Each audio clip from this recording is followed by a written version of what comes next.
నిన్న జగన్మోహన్ రెడ్డి గారి మీద జరిగినటువంటి హత్యా ప్రయత్నం ఒక పథకం ప్రకారం కుట్రపూరితంగా చంద్రబాబు నాయుడు చేయించినటువంటి హత్యా ప్రయత్నం అనేటటువంటిది ఘంటాపదంగా చెప్పొచ్చు. ఎందుకంటే నిన్న జరిగింది ఎక్కడండి? విజయవాడ నడిబొడ్డున.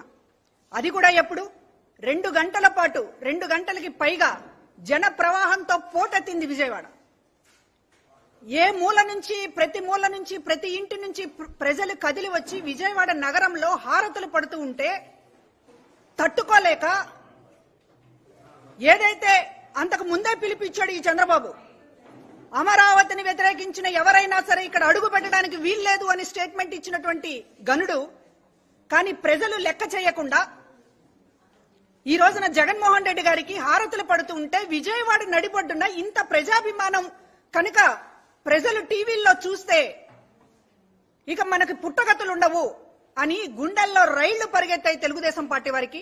అప్పటికప్పుడు ప్లాన్ చేసి ఎప్పుడైతే విజయవాడ మొత్తం కూడా కదిలి వచ్చిందో రోడ్ల మీదకి, జగన్మోహన్ రెడ్డి గారిని చూడాలని సంతోషంతో మనస్ఫూర్తిగా హృదయపూర్వకంగా ఆయన అభినందించినటువంటి ప్రజలు కోట్ల మంది ఈ రోజున విజయవాడ నగరంలో కనిపించారు. దాన్ని తట్టుకోలేక అప్పటికప్పుడు ఈ రోజున జగన్మోహన్ రెడ్డి గారిని టార్గెట్ చేసుకుని అది రాయో లేకపోతే ఇంకేదైనా ఈసిరారో కూడా కనపడకుండా, అంటే జగన్మోహన్ రెడ్డి గారికి ప్రత్యక్ష సాక్షులు చెప్పినటువంటిది, నేను కూడా బస్సులోనే ఉన్నాను, ఇక్కడ నుదుటి మీద తగిలింది, జస్ట్ ఇట్లా పక్కకి తిరిగి నమస్కారం పెడుతున్నప్పుడు వచ్చింది. అదే మామూలుగా తగిలి ఉంటే కణితికి తగిలి ఉండేది. ఈ పార్ట్ ఎంత సెన్సిటివ్ మనందరికీ తెలుసు. ఈ రాయి ఇక్కడ తగలాల్సిన రాయి ఒక్క 2-3 అంగుళాలు కనుక పక్కకు వచ్చి ఉంటే ప్రాణం పోయేది. ఇక్కడ తగిలితే ఏమై ఉండేది? అదృష్టవశాత్తు ప్రాణాపాయం నుంచి జగన్మోహన్ రెడ్డి గారు తప్పించుకున్నారు. కానీ ఆయన ప్రాణం తీయడానికి ప్లాన్ వేశారనేటువంటిది నిజం. విజయవాడలో ఇంత అపూర్వమైనటువంటి స్వాగతాన్ని జీర్ణించుకోలేకపోయారు. రాష్ట్ర వ్యాప్తంగా బస్ యాత్ర ప్రారంభమైన దగ్గర నుంచి కూడా వీళ్ళు అనేక రకాల కుట్రలు చేస్తున్నారు. మసి చేస్తామనేటటువంటిది చంద్రబాబు నాయుడు నోటి నుంచి వచ్చినటువంటి మాట. జగన్మోహన్ రెడ్డి గారిని మసి చేస్తామనేటటువంటి మాటకు అర్థం ఏమిటండి? మసి చేయాలనేటటువంటి ప్రయత్నమేనా ఈ హత్యా ప్రయత్నం? పైగా నాటకం. ఏమి నాటకం అది? మీరేమో పెద్ద మనిషిలాగా మాట్లాడతారా?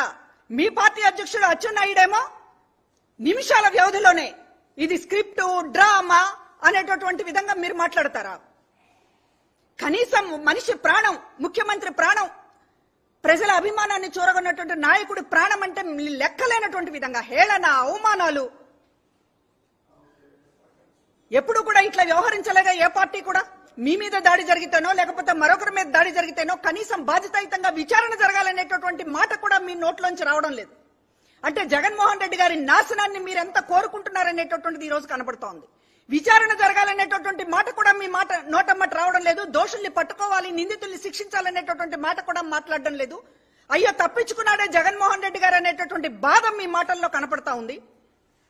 ఇది చంద్రబాబు నాయుడు చెప్పేటటువంటి అనుభవం కానీ లేకపోతే రాజకీయ అనుభవం ఉంది, ముఖ్యమంత్రిని చేశాను అనేటటువంటి మాటలకు ఆ పెద్దరికం ఏ మాత్రం కూడా బాధ్యతాయుతంగా వ్యవహరించడం లేదు. ఆ పార్టీ పూర్తిగా ఈ రోజు జగన్మోహన్ రెడ్డి గారి హత్యా ప్రయత్నం నుంచి తప్పించుకున్నారే అంటే హత్య చేస్తున్నట్టు కనపడకూడదు, ప్రయత్నం చేస్తున్నట్లు, ఏదో ఒక రాయి విసిరినట్టు, ఏదో విసిరినట్టు కనపడాలి, కానీ ప్రాణం పోవాలి అనేటటువంటి ఒక దుర్బుద్ధితోటి చేసినటువంటి ఆలోచన నిన్నటిది.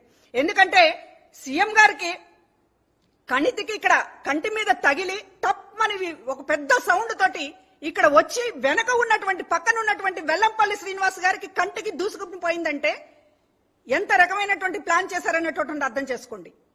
మనిషికి ఇక్కడ సీఎం గారికి తగిలింది, ఇంత లోతు గాయమైంది, గంట సేపు అయినా కూడా రక్తం ఆగలేదు, కర్చీఫ్లు, టవళ్ళు అన్ని కూడా రక్తము మరకలతోటి నిండిపోయినాయి.